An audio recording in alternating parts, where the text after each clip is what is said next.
Bonjour les enfants, bonjour Pablo, bonjour Sam, bonjour Julie. Connaissez-vous les libellules? C'est un très bel insecte qui vit tout près des cours d'eau, des étangs et des mares. Il y en a une qui s'appelle Ursule. C'est elle, notre héroïne du jour. Ursule la libellule. Ursule la libellule habitait seule une petite maison humide au milieu de l'étang. Elle n'aimait pas que l'on vienne la déranger, et pour cette raison n'invitait jamais personne, ce qui n'empêchait pas chaque année, au retour des beaux jours, la visite de ses voisins du jardin.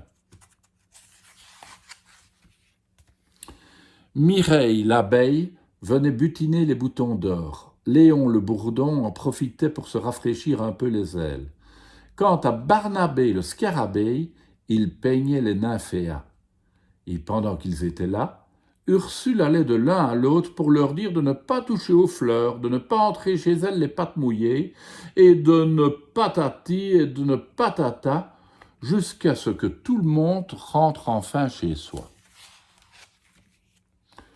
Mais un jour, quelqu'un arriva à grand bond près de la maison d'Ursule. Monsieur Renato Renette. Seulement, M. Renato ne faisait pas que des bons. Il savait même très bien chanter. C'est d'ailleurs ce qu'il fit en coassant bruyamment toutes les nuits parce qu'il était amoureux et qu'il voulait le faire savoir. La première à le savoir fut Ursule. Elle ne pouvait plus dormir.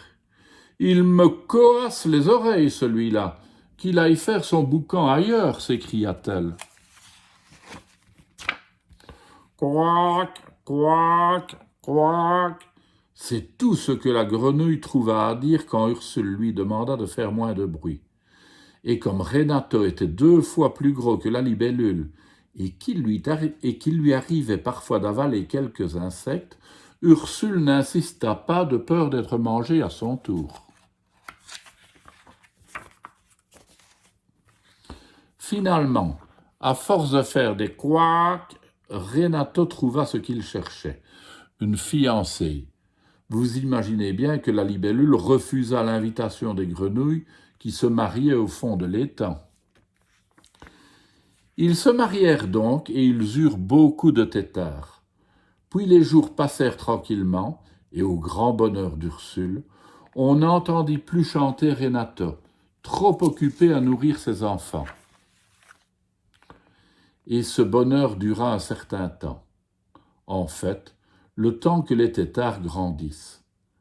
Alors, un matin, une petite grenouille, puis 2, puis 3, et pour finir, un tas de petites grenouilles sortirent la tête de l'eau et firent toutes sortes de bonds autour de la maison d'Ursule. « Allez, disparaissez les têtards !» s'écria-t-elle furieuse. Notre demoiselle essaya de les chasser en les menaçant de son balai, ce qui n'effraya pas les grenouillettes. Ursule se réfugia chez elle, ferma les volets et la porta clé. À son grand malheur, les jours suivants furent comme les précédents, terriblement bruyants. Il lui fallut attendre que les petites grenouilles grandissent. Quand elles furent devenues grandes, on entendit aux 4 coins de l'étang un concert de couac. Il y eut beaucoup de mariages, et de nouveau un nombre incalculable de têtards sortirent de l'eau. La pauvre Ursule connaissait déjà la chanson. Avant de partir, elle vendit sa maison aux Rainettes, qui s'y installèrent tant bien que mal avec leurs nombreux enfants et leurs très nombreux petits-enfants. Pour finir, demoiselle Ursule trouva une autre mare où poussaient des nénuphars. Mais vivre seule ne l'enchantait plus vraiment. Je pense même qu'elle regrettait les turbulents têtards.